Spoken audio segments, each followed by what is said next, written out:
open your heart. Oh, okay. Well, then sounds like I pitched it right then for both of you. Yeah. So yeah, that's what we'll do. That's what we'll do. So probably every 3 or 4 classes, 4 or 5 classes, we punctuate. Just letting Rebecca in. We punctuate the flow of the classes with a class like this. I think it's good just that we do that. We do that for your benefit as well as just to sort of break up the rhythm of active practice. I mean, it's very easy to think about this practice as something easier, and in some ways it is, but in other ways it isn't. It's more demanding because you're working much more through the matrix of connective tissue on a physical level. And but we know the benefits of this kind of practice. We know the benefits of it from the point of view of leaving and feeling refreshed and energized and calmed down. So it has a direct and immediate effect on our system. But it's not necessarily an easier practice. Like, if you start to get into some of these postures more deeply, it has its own demands, doesn't it? So we talk about this practice as a more of a restorative practice. In a way, all yoga is restorative in the sense that it's trying to strike this balance through our system. But this lends itself more to, it's got a special quality to it. I've always found it has a very special quality to it, this type of practice, in the sense that I just feel much more alive and alert and present after it, more than I do with regular yoga. I don't know why that is exactly, but that's the sort of effect it seems to have overall. So it's worthwhile, your people that have done practice for a long time, it's worthwhile building some of this sort of practice into your general sequence of practice overall. Good time to do it is now, this time of day. Not necessarily a great thing to do first thing in the morning. It's a very good practice to do this time in the afternoon or the evening, certainly before going to bed. So it's good for recovering. It's a good recovery practice. And we're going to go through some of the classic poses that we often use in this sequence, also a few things that are a little bit different. And there will be a few slightly more active things on the floor before we start and get into the resting poses. So it'd be really good if you do have, Rebecca's gone, probably can't hear me now, a belt and some blocks or a blanket or a cushion, some bolstering things, some things that bring the ground up, pillows, whatever you've got, because you're going to need those a bit for the session today. So if you could make sure you've got a few things handy so you don't have to go off looking for them halfway through the class, that'd be good. And I should have mentioned it before. And then once we've got our gear, we're going to come into the semi-supine position. Just lie down with the feet on the floor for the moment. And I'm going to mute you all now. You coming in, Rebecca? Oh, sorry about that. You bring something, some cushions and bolsters and whatever you've got around you that can serve for this kind of practice tonight. All right. And a belt, if you've got a belt handy as well, that would be very useful for a little bit further on down the line, okay? So I'm going to do almost all of this class from this angle back here, long ways onto the camera, so you can see me from the side. And I'm probably not going to move very much other than when I sit up to turn towards the camera. So first of all, just arriving, a couple of minutes of that, just sort of settling down and centering.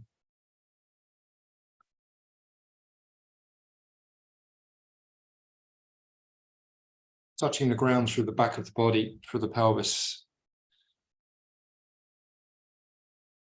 So I've been kind of revivifying these teaching around these 3 qualities, both in the meditation teaching that I'm doing as well as yoga. And this is an interesting way of encapsulating an approach to practice that sort of sums up the mindfulness aspect of the practice, as well as other things as well. And so there are 3 qualities, and these qualities come out of a more advanced meditation tradition, actually, in the Buddhist tradition, but they've been translated into these 3 qualities, which are sensitivity or receptivity, clarity and openness. So I really like these 3 qualities, and I use them a lot now in my own meditation as well as my yoga practice. So it's like you could just drop in, be sensitive. Just a little gentle reminder to yourself, be sensitive to the experience of the practice. Be sensitive to what's happening and making adjustments in your own practice as you need to. That only comes through sensitivity. And then clarity is knowing what's going on at any one point in your practice internally. So we're more concerned with our internal mental state, but also our physical well-being in the practice as well. And the next one is openness. So I find this one quite important for meditation especially, but because we're doing a more meditative practice, it makes sense to think about it here. So this sense of openness in the practice is where we generate a sense of space around the practice that we're doing. We're not in a hurry to achieve anything here. This is not a competition. Even letting go of the idea that something has to be done. You know, I've got to do this posture, I've got to do that posture in this particular way. Immediate presence of awareness with the experience. And especially like thoughts, you know, because thoughts are always dominating our experience typically. So we need to give ourselves a break from that constant flow of concepts. So we're going to look for space opening up in our practice tonight, mentally and in the asana practice as well. So it's a good metaphor, really. Spaciousness of body, spaciousness of mind. The practice does seem to feel quite spacious on a psychophysical level. So I'm going to come in now with a bit of instruction. At times I'm going to stop instructing, just let you have your experience, okay? So there'll be pauses. You can expect pauses and spaces in the practice tonight. Okay. So we're going to start off then from the semi-supine position, straightening out the left leg on the floor and taking the hands around the right knee, both hands, okay, fingers interlocked loosely. We'll start off very simple, working in the hip in a very, very simple way, straightening the leg out and just animating that leg so you're extending through to the foot. Keep the whole of your spine down on the floor and your shoulder blades are most definitely rooted. Okay, so there's no point in time here where we need to lift the shoulder blades. Head face to neck, quite relaxed. On the exhale, you're going to bring your knee close into the body as far as you can, and you're going to hold it there for 8 breaths. Okay, so your right knee coming in to the knee, to the hip joint, closing. By maybe not touching the trunk, and extending through the left leg.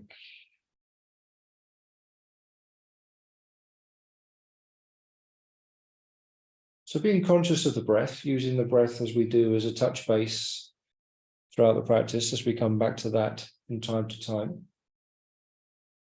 And either the breath or the more subtle experiences of the body are in your focus at the moment, or both.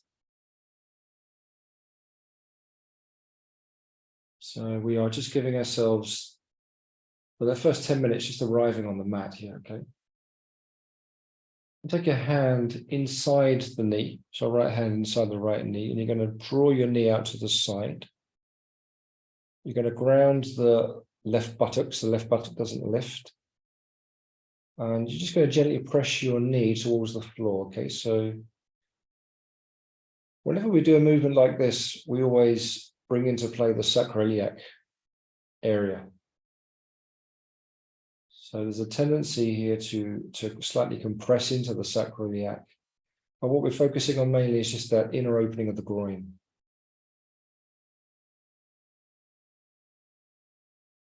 So just be aware of whatever obvious sensations there are in the inside of the leg, immediately around the groin area.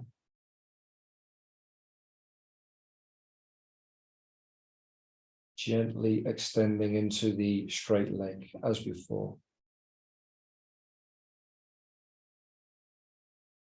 Gazing upwards to the sky, so soft gaze, eyes open. Softly gazing.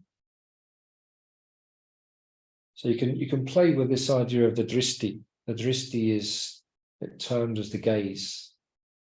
It's a view. So you can think about your dristi as being an internal thing or an external thing. So where you're looking physically, or what you're experiencing internally, it's like you're gazing inwards as well as gazing outwards. So the gazing outwards is very soft in this practice.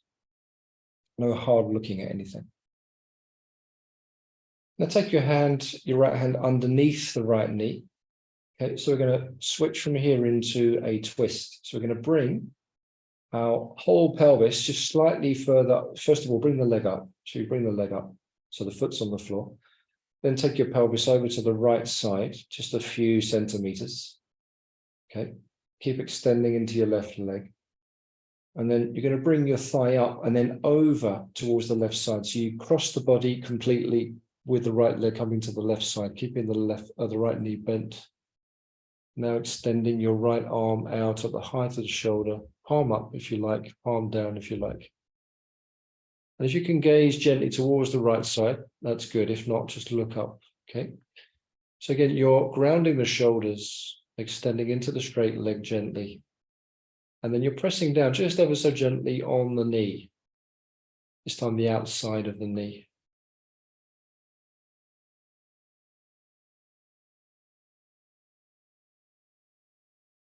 So we're working into the sacroiliac from the different direction. Internal rotation. There's too much compression in the hip joint, just ease off a little bit. You don't want to cause yourself to feel resistance. Become aware of the breath as fully as you're able to at the moment.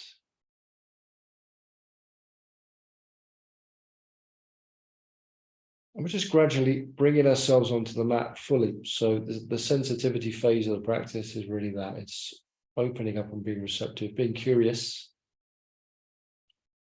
being interested even in what's going on. Not analytically, but just simply noticing an engagement rather than a distance. Okay, now bring your leg back over to the other side. And then you're going to straighten out the right leg now and bring the opposite leg up. Okay. So the pelvis is in the middle again, spine is centered. Both hands around the front of the left knee. This time the energy goes, we animate the right leg into extension, reaching out through the foot.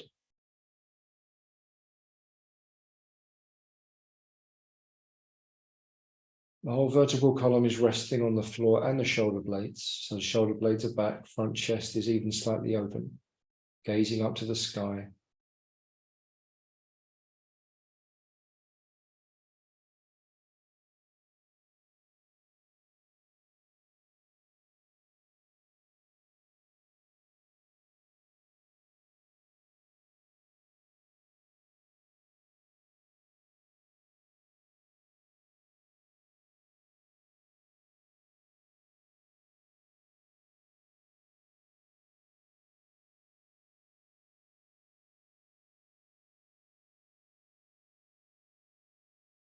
Now taking your hand, so your left hand inside the left knee, and you're going to bring your left knee down towards the floor.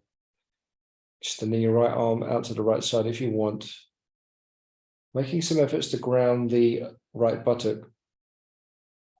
And if you need to, you can place the right hand over the front of the right pelvis, just to ground the pelvis a bit more. Which obviously naturally intensifies that sensation in the groin there. Because you're not allowing the pelvic structure to move. Focusing in on the groin.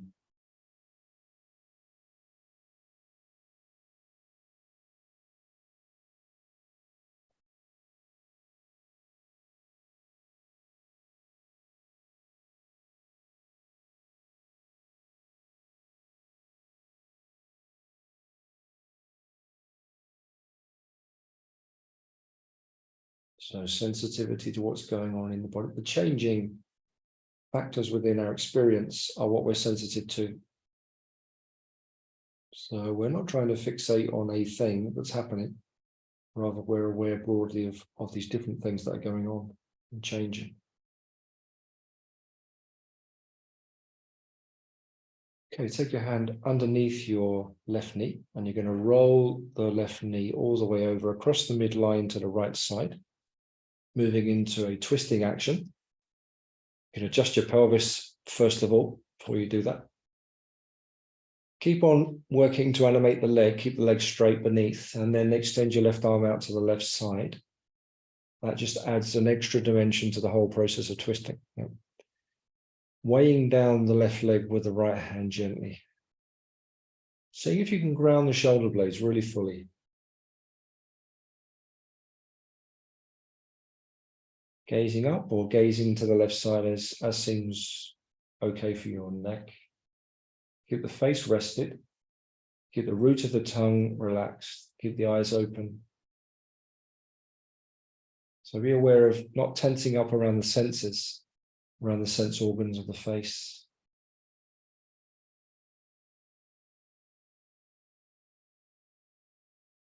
So just even keep on encouraging an activity in the practice, but also a resting as well. So if you can play with the space between the two. So you're working to rest deeply in the practice, but you're so active.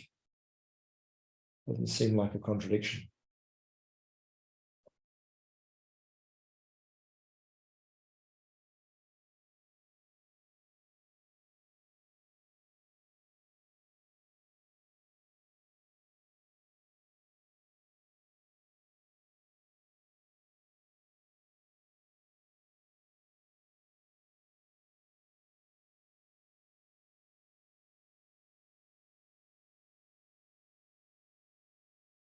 So you can just enjoy these pauses and empty spaces.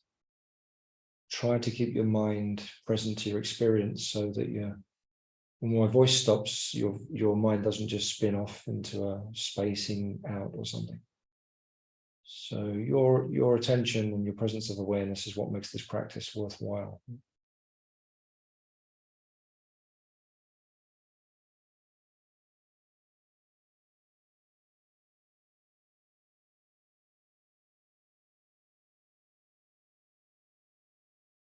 All right. Now, if you might like to place the hand just under the knee to lift the knee back over again. Bring both feet onto the floor for the moment as we come back into semi-supine position. And we're just going to pick up our pelvis. As we pick up our pelvis, we're going to lift the tailbone up high and keep the tailbone lifting and drawn up as we lower the spine down and then the pelvis down, so that the tailbone is the last thing to touch the ground, more or less. Sort of unfold the lumbar spine. Okay. And then I would like you to then bring both your knees towards the body, taking your fingers around the front of the knees. So you interlock the fingers loosely at the roots. Don't have to be a tight grip. Again, grounding the shoulder blades, let the head fall back, weight onto the floor. Keep the pelvis down. And you're just going to gently draw the knees in, both of them together, holding the position.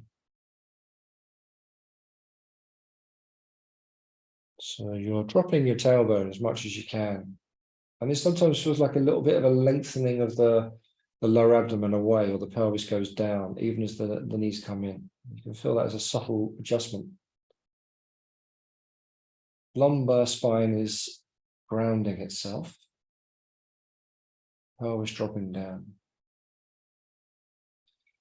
Now lifting up your feet, and you're going to see if you can reach your feet. If you can't, proportionally, then just take your hands onto the ankles, for example, or the shins, okay? Or you can reach out and catch the inside of your big toes, which is what I prefer to do. So you get the inside of your big toes. And then just make sure everything's grounded again. So we really want to make sure here that we're not lifting the head or adjusting the pelvis. So keeping the whole back of the body firmly rooted. And then we're just going to encourage pressing the knees down towards the armpits. Fairly gently, okay? Just watching you don't lift the tailbone to compensate. So grounding, keeping the waist as long as you can. Gazing to the sky. You're going to begin to open the space between your feet more and more. So you'll feel that very directly through the pelvic joints, hip joints, rather. And then if you can, and if you can't, doesn't matter. But if you can, you're going to try and extend the legs. So you make the legs gradually straighter. And that will be different for all of us. We might not straighten the legs fully. We might get some way. Hamstrings are going to restrict that movement to some extent. But see if you can lengthen and lengthen as fully as you can, and then open as wide as you can between the feet. So we really wake up the groin area. somewhere between the inner knee and the attachment to those muscles into the pubic area. Broadening and lengthening through the trunk as well, keeping the waist as long as you can. There's a sense in which you're breathing through the whole body. So the whole organism is breathing.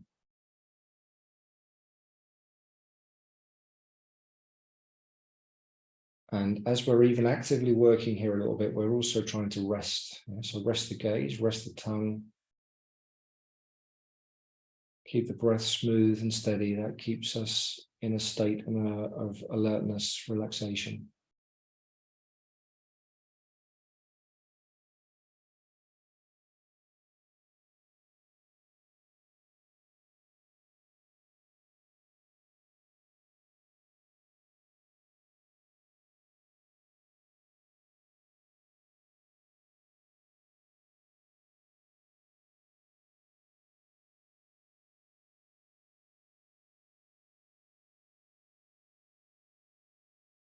Okay, we're going to bring our knees together, thighs together. And we'll place our feet back down on the floor again. Semi-supine with the legs together. The heels coming together. And then we'll shift our pelvis over towards the left side. So we pick up our pelvis and shift it over to the left side. Keep the feet down on the floor. And then bring your knees as close into the body as you can. Okay. And then you're going to hook your right arm underneath the thighs, back of the thighs. And if this doesn't work, okay, because this is like a lot of these poses are proportional, take your hands over the front of the knees, okay? You can easily hug the underneath of your thighs, then you're going to let your knees roll to the right side. One smooth movement. Okay. Grounding the back, the upper back. So I'd like you to try and turn your gaze, if you can, to the left side. So you're looking somewhere towards the hand, put the hand in your peripheral gaze.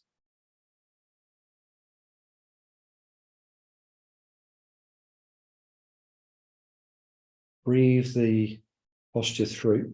So bring clarity to the sensations in the breathing.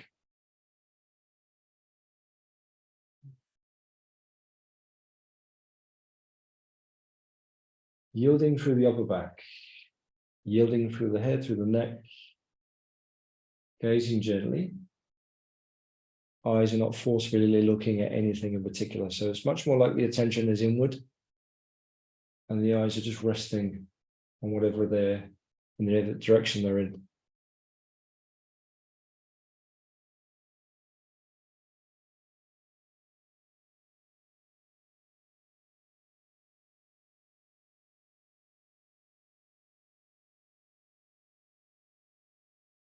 And just enjoying these pauses and empty spaces. There's not a lot to do other than be aware in this practice.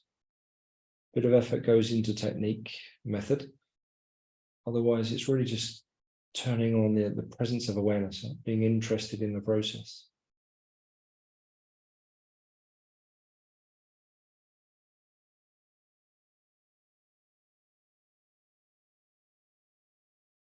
Five more breaths.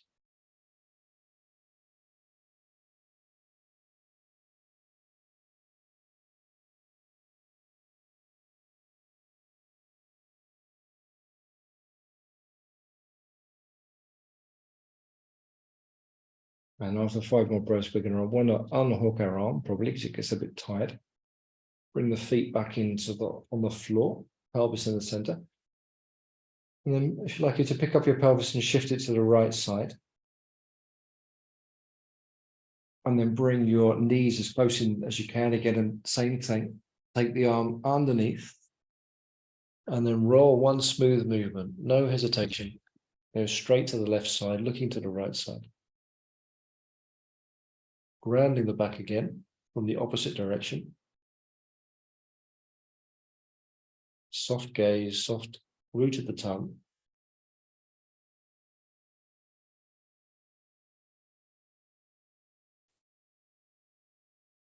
So we're practicing doing and not doing simultaneously.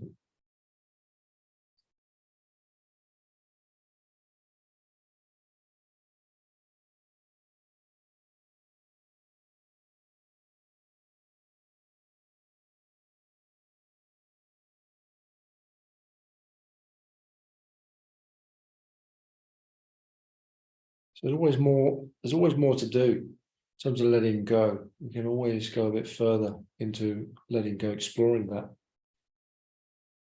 Letting go might not mean becoming very, very passive and floppy. Might mean more the attention and quality of our mind and what we're doing with the mind, what our mind do.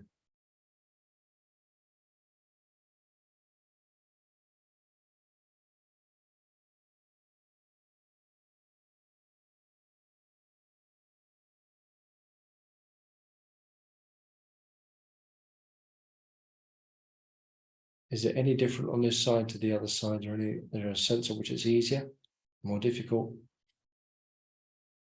Noticing your bilateral tendencies at your asymmetry. Now separate the right leg from the left leg, bring the right leg back to the center, then the left leg. And then back to semi-supine position. Okay. And from the semi-supine position, once we've got the pelvis more or less centered again, with the feet down, heels beneath the knees, we're going to lift up the pelvis, lift up the tailbone.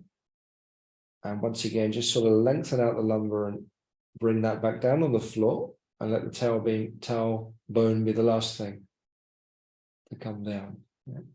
We'll do this another 3 times.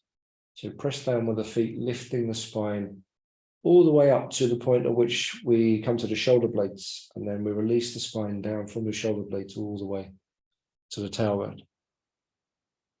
Lifting up and then lowering down. Okay, one smooth movement. So lifting up all the way to the shoulder blades, and then keeping the tailbone lifted as you lower the spine down, unfurling the spinal column.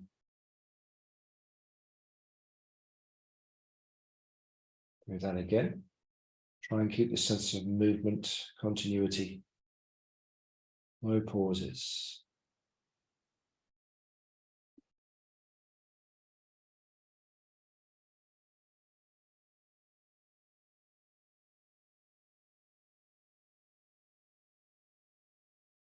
Very good. Okay, from there, we're going to roll all the way onto the right side now. We're moving it into another gear to practice. Coming into a different position. Actually, I will change my mat, I think, position. No, I won't. I'll stay where I am. So, we're going to practice this pose that we talk about as the quarter dog. It looks like a quarter Bodhiyoga-58-yielding-floor-work, apparently. So it's a little bit of the dog pose, if you like. So you want to set your feet up and your knees up the same distance apart, which is about the width of your pelvis. You don't really want to be any wider than your pelvis for most of these poses that set up like this. Okay, feet and knees the same distance apart. And as you come into the pose, just watch that the pelvis doesn't get thrown out in the opposite direction. Or the same direction, rather. It gets thrown out in the same direction to compensate for the intensity that we experience in the twisting of the upper spine. So maybe we haven't got a huge amount of movement at the moment in our upper spine. So the pelvis tries to close the whole thing down a little bit. So as you slide so you're going to slide your right arm out to the left side and lower yourself down. I recommend lowering yourself down first, like that. So your pelvis will naturally want to fall over that way. So we need to make some effort to keep the pelvis back into the center. Yeah. Grounding the feet and the shins.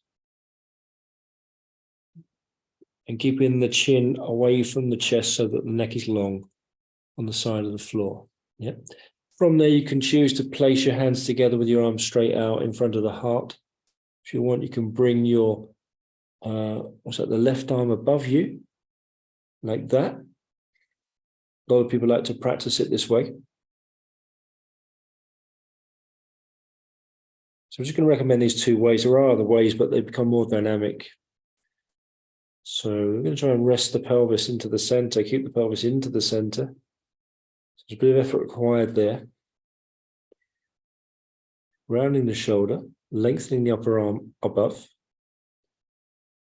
broadening the hands, and perhaps pressing the lower arm into the floor gently, just to lift and turn the trunk a little bit more. Okay. Don't over effort in doing that.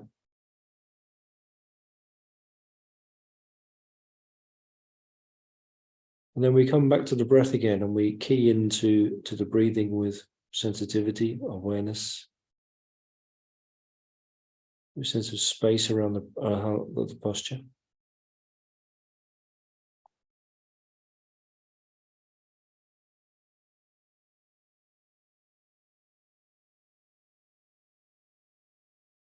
So we'll be doing 20, sometimes longer, 30 breaths in each pose.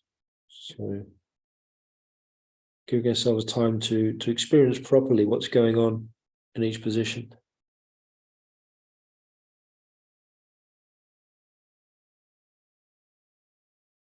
Some parts of the body for the time being are active, some are a bit more yielding.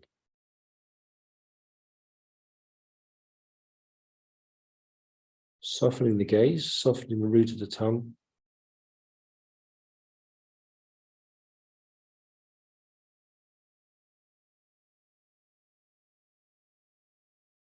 Breathing fully. Do you might find yourself slightly broadening through the back of the pelvis?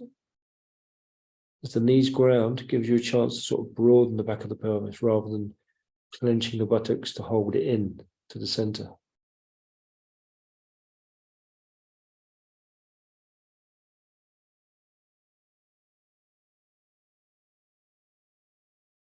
A few more breaths here.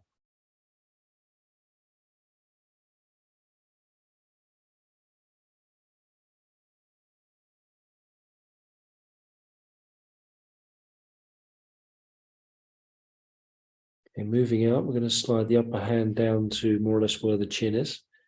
So we support ourselves as we lift up and change our position to the other side.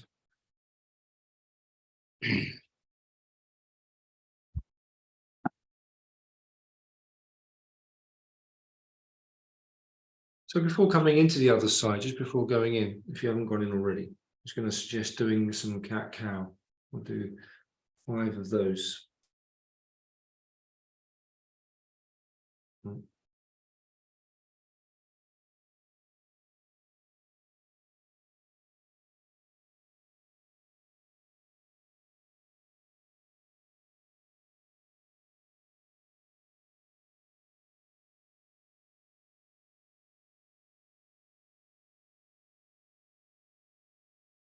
Right.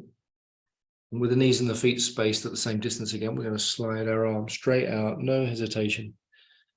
Arranging the other arm above, that's what we're doing. And again, just checking that you haven't got the chin so that it's tucked under the armpit. I tend to draw the chin out so that my neck is longer. Feels like a better position for the neck and it frees the shoulders a bit more. Lower shoulder might even want to tuck down towards the knees a little bit more. And then again, just checking the pelvis isn't throwing itself out to the same side as the arms. Reaching above. So find a comfortable reach because you can overstretch the dorsi, latissimus dorsi, the side of the body here. Or ligaments under the arm.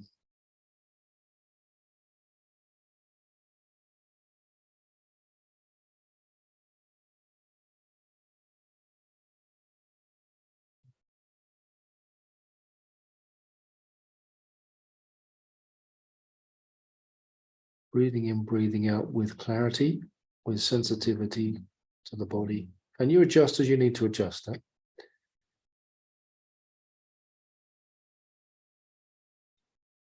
And within all of that, space is allowing the experience to be experienced.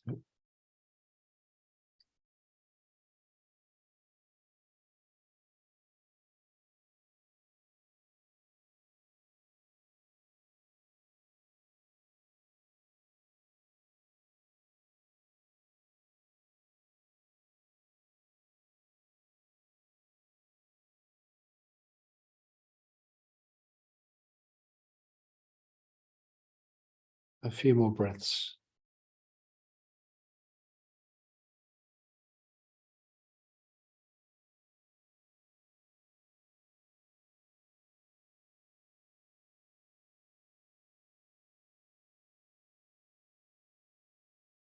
And sliding your upper hand towards the chin somewhere on the floor. Support yourself as you come up.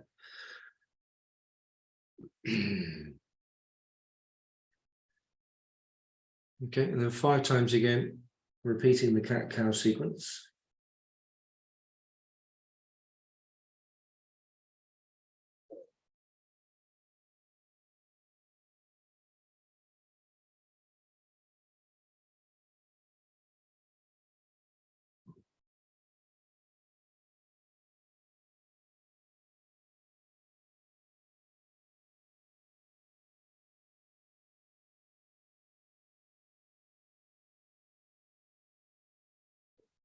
Okay, so moving back now towards some familiar territory.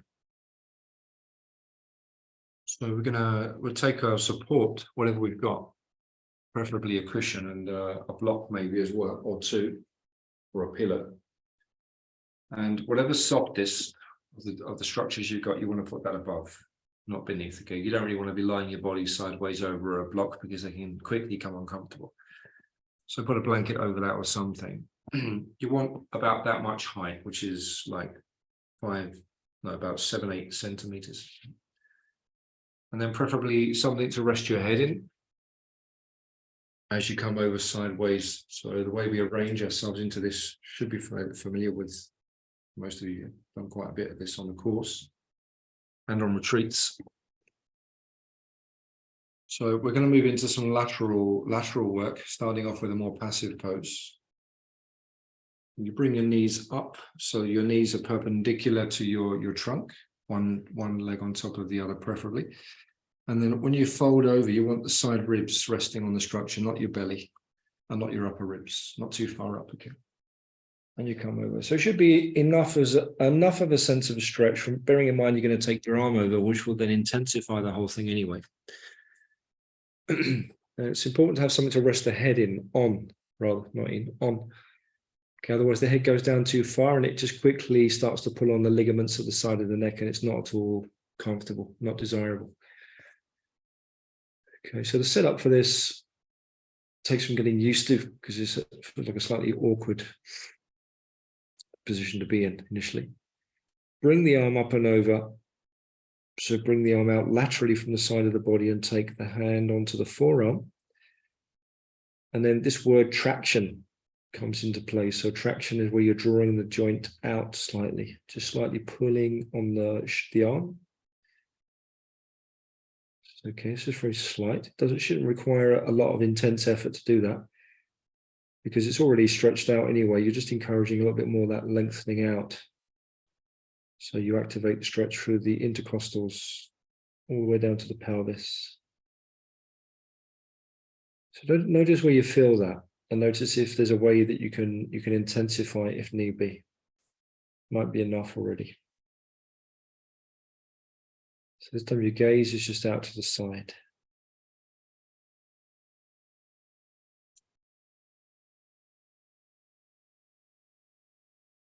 And then encourage a more fuller breathing into the upper part of the body.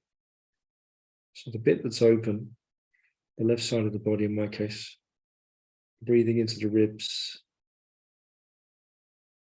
So it's a sort of bilateral breathing. It's an asymmetrical breathing. Yeah.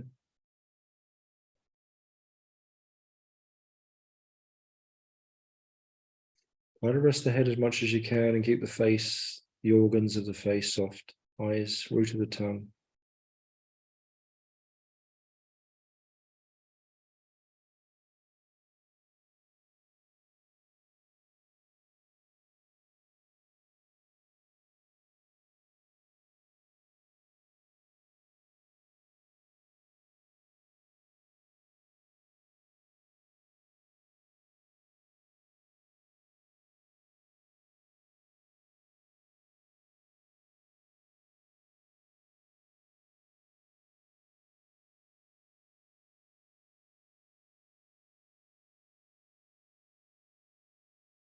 So you're encouraging an opening through the intercostals.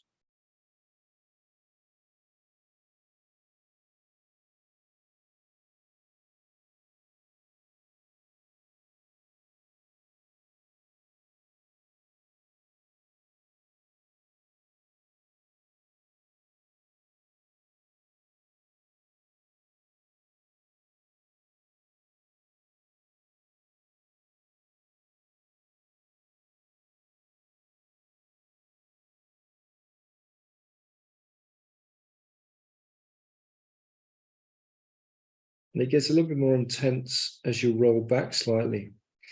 So if you're rolling more forwards, you'll feel a bit less than what you feel if you slightly roll backwards. Because you're opening the space between the origin and the insertion of the latissimus dorsi, that big wing-like muscle goes through the back, attaches to the arm. So another 5 breaths here, and then we'll, in our own time, just switch over to the other side and carry on the other side.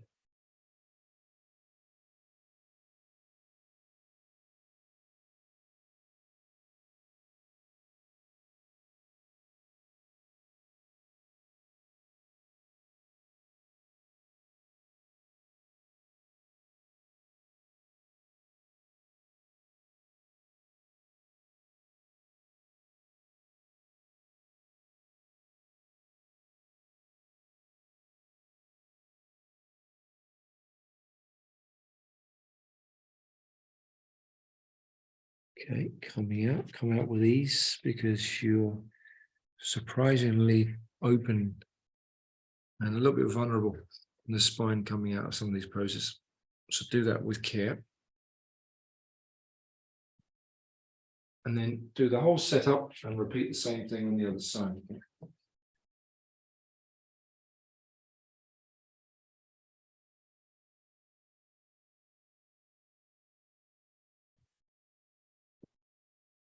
I'm going to do everything that I'm instructing tonight.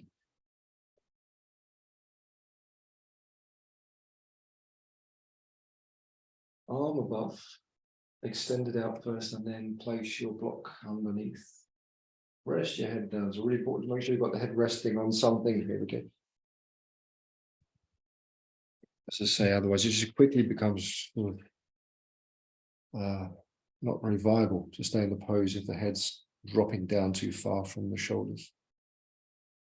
Reaching up and over, so you set up the pose from the point of view of extension out, then catch your wrist or your forearm, and then gentle traction, resting the head. That's it. So just exploring the possibility there of opening up. Just if you roll back very slightly, it's a bit different from rolling forwards, yeah? Because you're just opening up the space a little bit more through the ribs. So I tend to take the upper forearm myself nowadays. I used to take the wrist, but I found it uncomfortable. So I take the upper forearm, a bit more fleshy. And actually I find it better for the traction.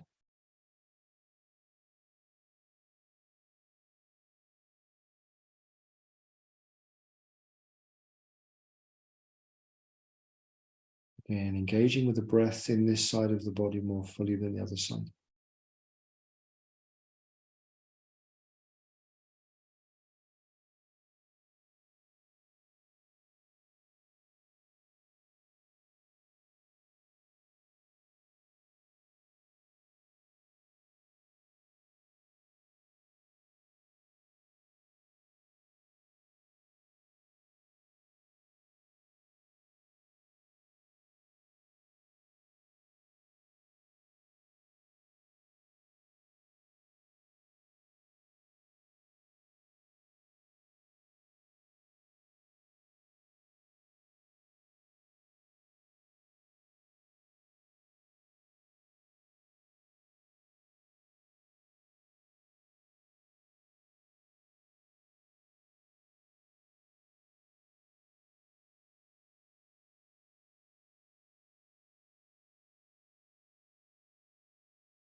Another 5 breaths, and you're going to make your way out of that again, carefully.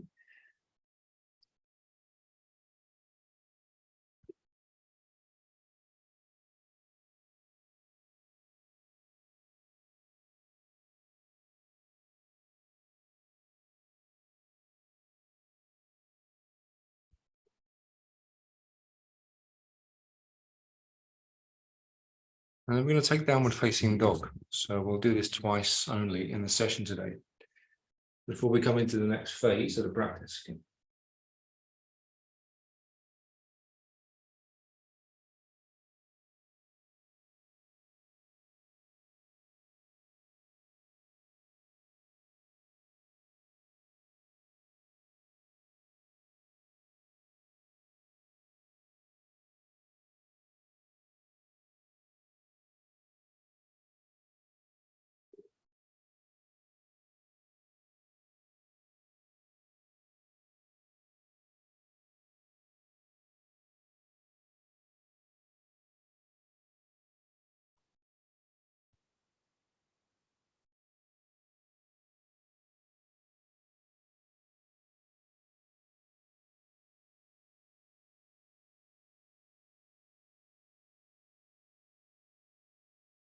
Okay, coming down, we're going to change the order of things slightly.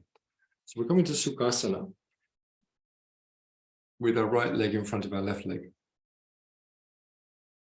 The legs are not bound, not one leg on top of the other, just one in front of the other on the floor. Okay, drawing the buttocks out.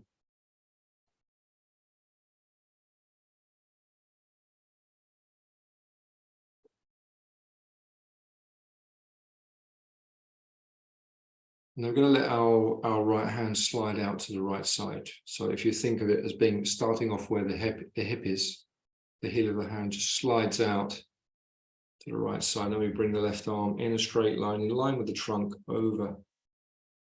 So the intention is to keep both sides of the waist lengthening, even though you're curving much more the outer edge of the body. Dropping down through the pelvis. And then you can do what you like with the head, as long as you're not kind of letting it sink uncomfortably to the side. So either looking up or side or down. And just if you can keep on walking your hand out and find your maximum point where you feel, okay, that's enough, don't want to go any further, but you can hold it. So if you overstretch, you won't want to hold it, but if you find sub-maximum position, you can hold it there. Yep. So really grounding the pelvis, lifting the trunk out of the pelvis and rotating the trunk around, so it's like you're turning the heart to the sun right above you. Okay.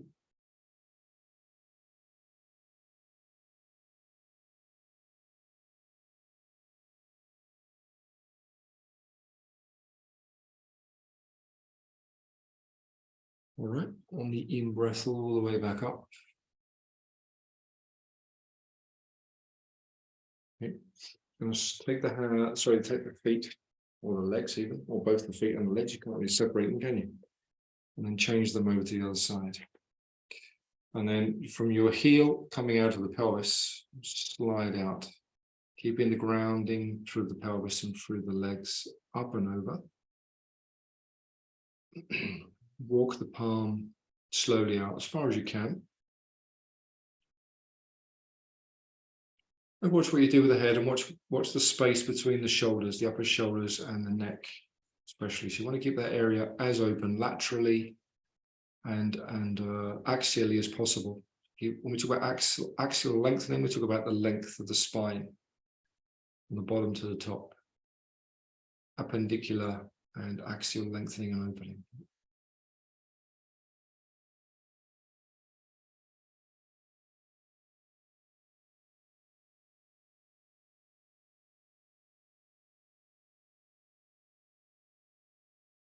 And then encourage yourself to breathe. Breathe with that sensitivity of awareness. And keep the kidneys in.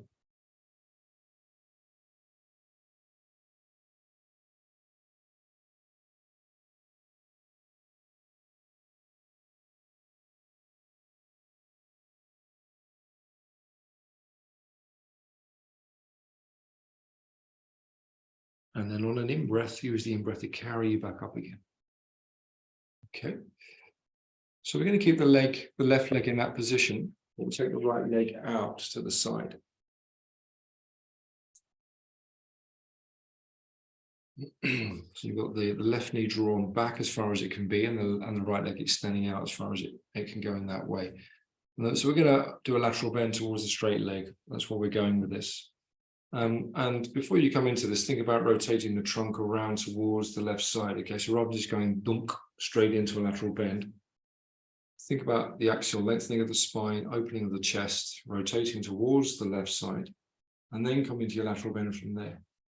And the reason we do that is because when we come further into the lateral bend, we automatically start to rotate forwards. So we start off rotating forward, we just go more into a rotation. So we're countering that movement. Take whatever you can take, okay? So the palm of the hand up. If you don't want to come too far into this, then obviously find your measure, find your limit.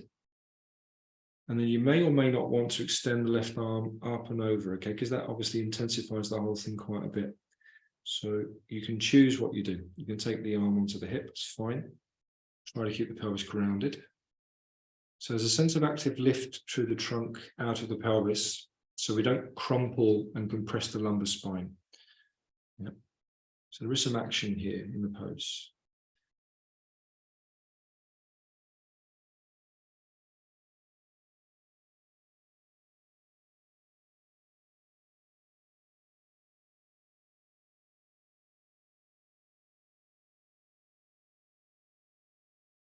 Keeping the chin away from the chest. You notice this tendency? So we'll tend to roll in. So we need to think actively about turning the heart center around and up. Take the chin away from the breastplate. Keep lengthening. Yeah. 5 more breaths in this position.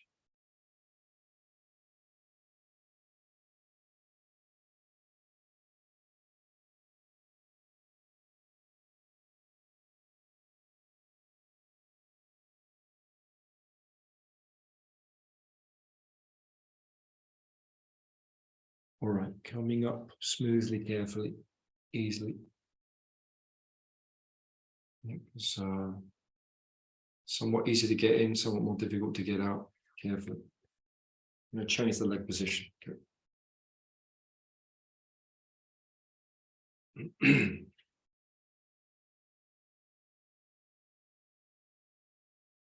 Okay, so just re-clarify again the sense of lengthening through the spine axially. You're going to turn the heart center more towards the right side. So you're turning to the right, and then you're tilting and extending out to the left. Catching hold of whatever you want to catch hold of. In my case, I catch hold of the foot, but you don't have to do that. You can just rest the hand if you want on the shin even. Yeah. If you want to come into the more full expression of this pose, you extend up and over. If you don't want to do that, take the hand onto the hip. Okay. So find out what level is enough. Bearing in mind, you're not just coming in and out in 2 breaths. You're going to be here for another 15 breaths.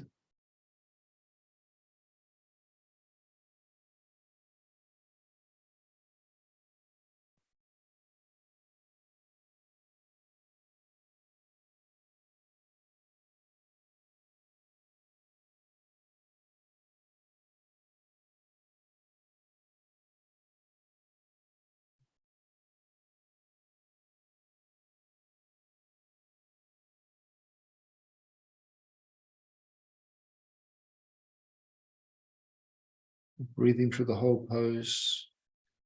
We don't want to trigger anything in the spine doesn't want to be there. So keep a sense of lifting, engagement through the lumbar, through the sides of the body.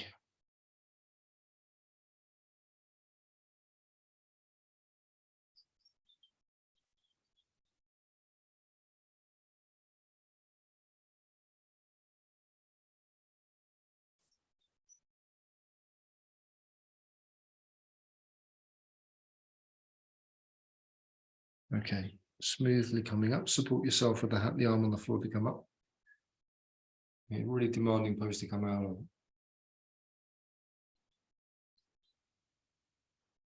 And we're going to practice one more time the downward facing dog from here, okay? So just turn to whichever side you're facing in the mat.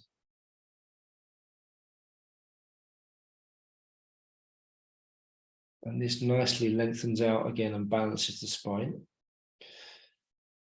Puts everything back into the center.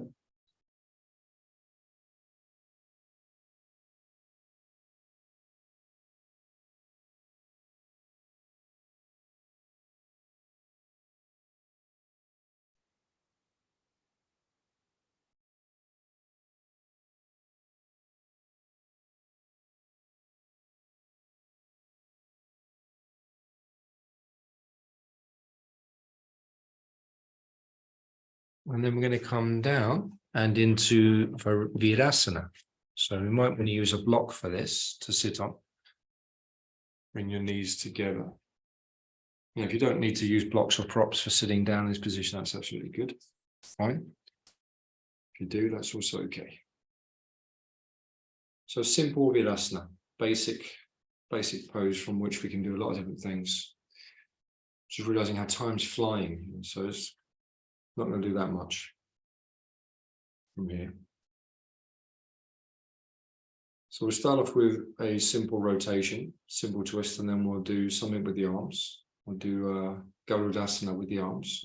Instead of Gomukhasana, we'll do Garudasana. And then we'll do a couple of more things towards the end, okay? So from this very, very simple seated position, dropping the pelvis down, so yielding, and then turning to the right, right hand back, left arm, placed on the knee, just to help that process of rotation gently. So you're probably feeling the effects of the lateral bend in the twist. You can pick up the trace and the echo of what we've just done in the body. Okay, really making sure you've got the pelvis grounding and the spine gently lifting up to the crown. And turning the trunk. Doesn't have to be a really forceful rotation. So just let the body do most of the work of twisting. And the hands come in just to support the last 10%.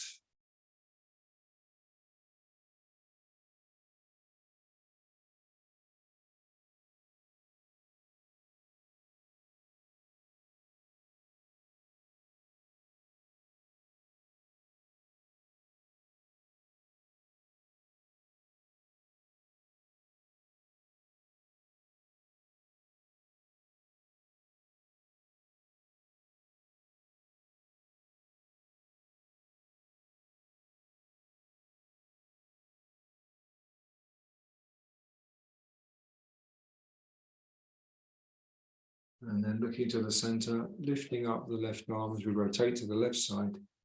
Left hand comes behind us. Dropping the pelvis down, keeping the kidneys drawn in gently.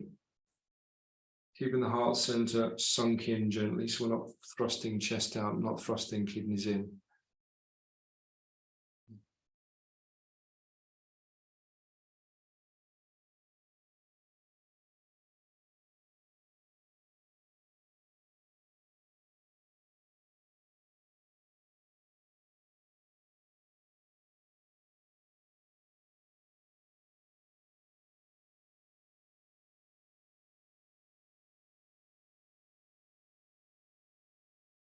Bringing full attention into the process of the posture, into the breath.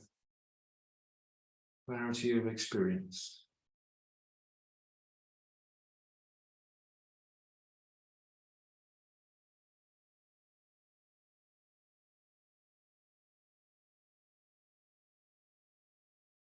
And back to the center. Reaching out your arms to the side. You're going to cross the right arm over the top of the left arm. Taking the thumb or the thumb joint or the fingers into the palm of the hand. And squeezing the forearms as much as you can together.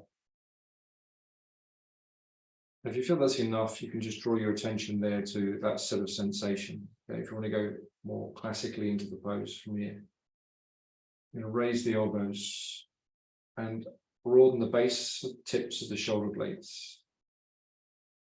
We're sort of spreading our wings down below, keeping the shoulder blades down and lifting the elbows gently. Okay.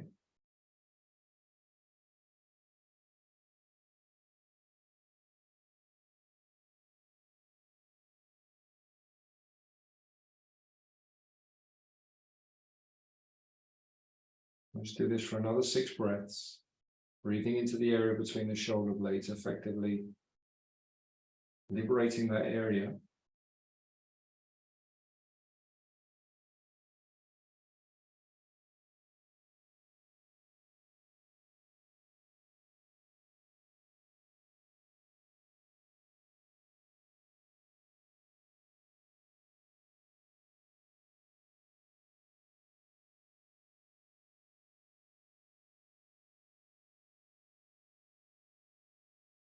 And then releasing and reaching out, and straight away, no hesitation, to the other side. 10 breaths. Okay.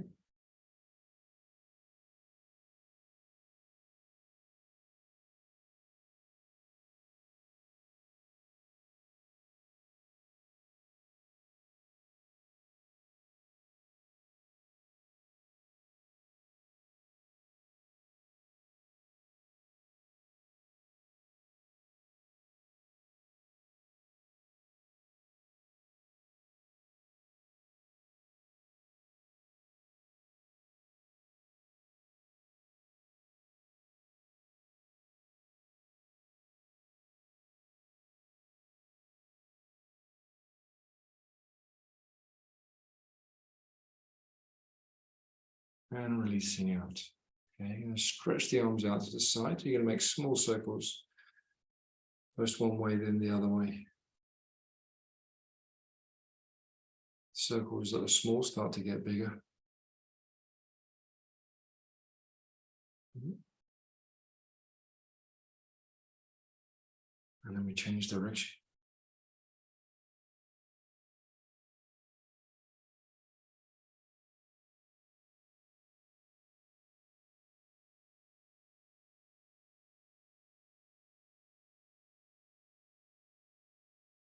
And then we're going to do one more thing now to finish off in terms of the posture. So most of what we've done is related in some way to forward bending or lateral bending, but we haven't done much in the way of back bending. So I'd like us to do a session of Supta Baddha Konasana, reclining cobbler pose. Okay. So I know that you are already familiar with this, but I'll just talk it through, because you never know who's watching, who's going to be watching this. So better behave like a professional. So you're going to put the setup in such a way that supports the mid-back. Some people like to have the support behind the back of the head. The head usually drops down back more than the height of the chest. Okay, so if you've got a support, that's good. The head. Some people do it with the head pretty much just lifted slightly higher even than the chest, but you lose something in the work of the upper chest when you do that. Okay. You can use the belt or not, it's up to you. I will just re-demonstrate the belt because we never know what's going on with the viewers. So we do the belt in such a way that we support the underside of the feet and we keep the belt off the lumbar spine. That's really vital. We don't put the belt into the lumbar spine, we keep the belt just riding across the back of the two bony protuberances at the top of the sacrum there, okay? Really don't want the belt in your lumbar spine at any stage. And then have the clasp in a clear position so you can adjust it, not underneath the feet or too far up. Now, if you know your practice quite well, you already know how much to do the belt. If you don't, it's easy to either not do enough or do too much, you know, so just be aware of how much you're tightening. Because if you get it wrong, you've got to come out the pose and readjust and then go back in again. It gets a little bit untidy. You know? So you can either keep your pelvis down on the floor or you can keep your pelvis on the block. So beginners tend to want to put themselves on a block just to ease the angle between the pelvis and the lumbar spine. If you're a bit more practiced, you might have a gradation from the base of the pelvis all the way up to the upper back of lift. Yeah. Bring the heels in as close as you can to the groins. So this is the more classic version of the pose. And you're going to draw back. So best thing to have is a bolster, really, but I don't have one. In fact, I've never had one. So I just use blocks. Arms come out to the side so that we open up the whole chest area laterally and vertically. Horizontally and vertically, we're opening the midsection of the body, ribs. And this is a true resting posture, so we really can here let go now, yield to the floor.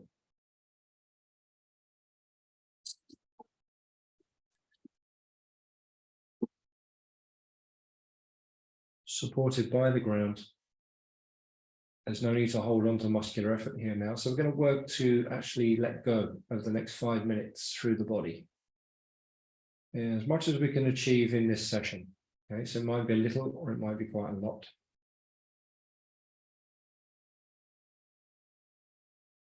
And keep some awareness around the breath and the rhythm of the breath.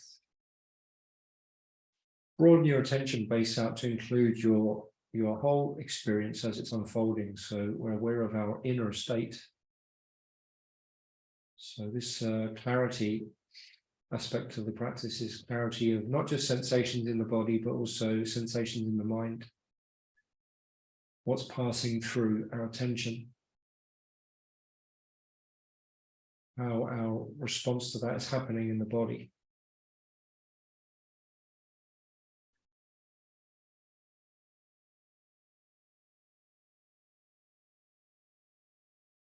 And letting the mind be in a state of a mirror-like state. So the mind is reflecting these things that occur, that come up. Maybe we haven't got many thoughts because we've been doing quite a bit of practice. Maybe our thoughts are still quite busy. But see if we can rest back into the mind so it becomes like a mirror, just reflecting.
And whenever you feel you've had enough of doing this, feel free to come out, okay, and just rest in semi-supine position or shavasana. Otherwise, we'll take a couple more minutes.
And when and as you're ready to come out slowly, carefully, rolling to your side perhaps.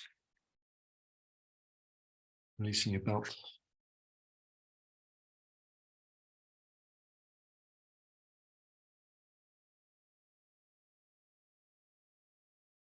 And then once you're out of the pose, before going into the seated pose, we're going to sit for just 10 minutes. That's all. Just take the knees and roll the knees around circles both ways. Yeah. And then finish with a little bit of an Apanasana. Just to conclude that practice, because just coming straight out of that into the next thing is a bit much.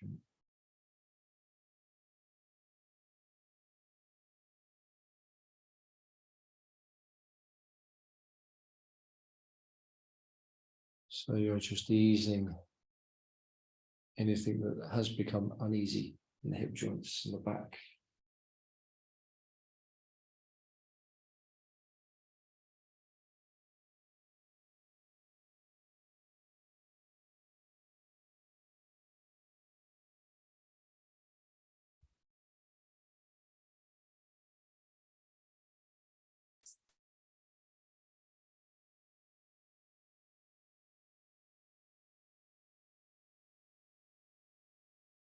Let's finish off with a little bit of meditation then.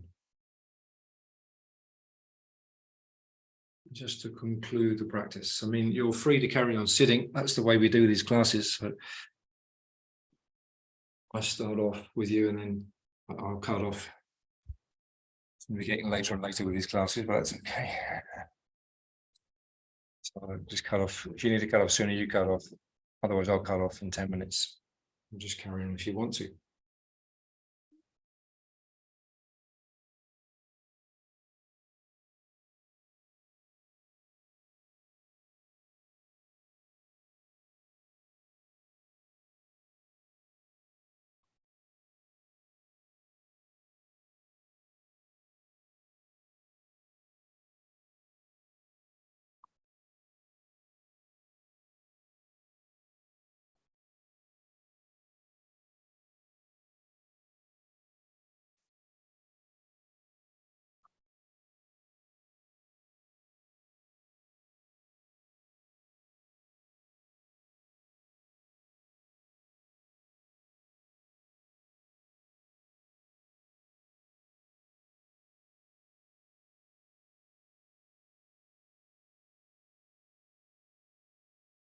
So all we've got to do with this practice session is keep the body and the mind engaged. Keep the mind alert to whatever's going on in the mind and the body.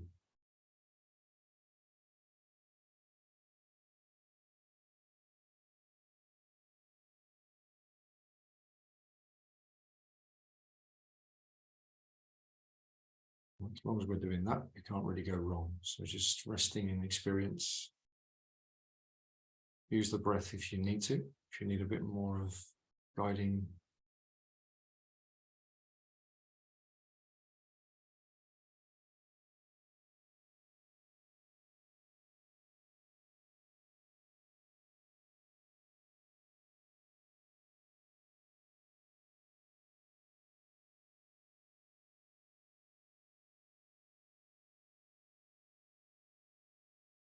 Just noticing where the energy is in your body at the moment.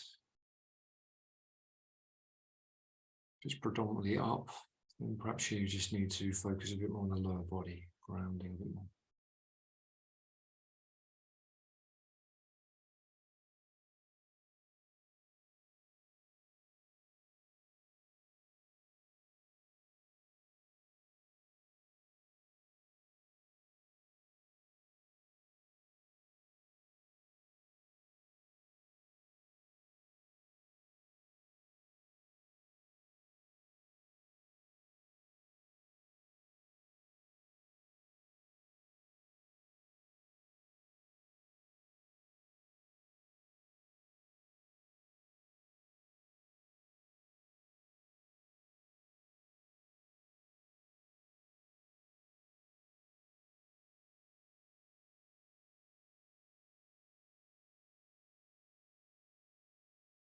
Sensitivity to our experience as it's arising.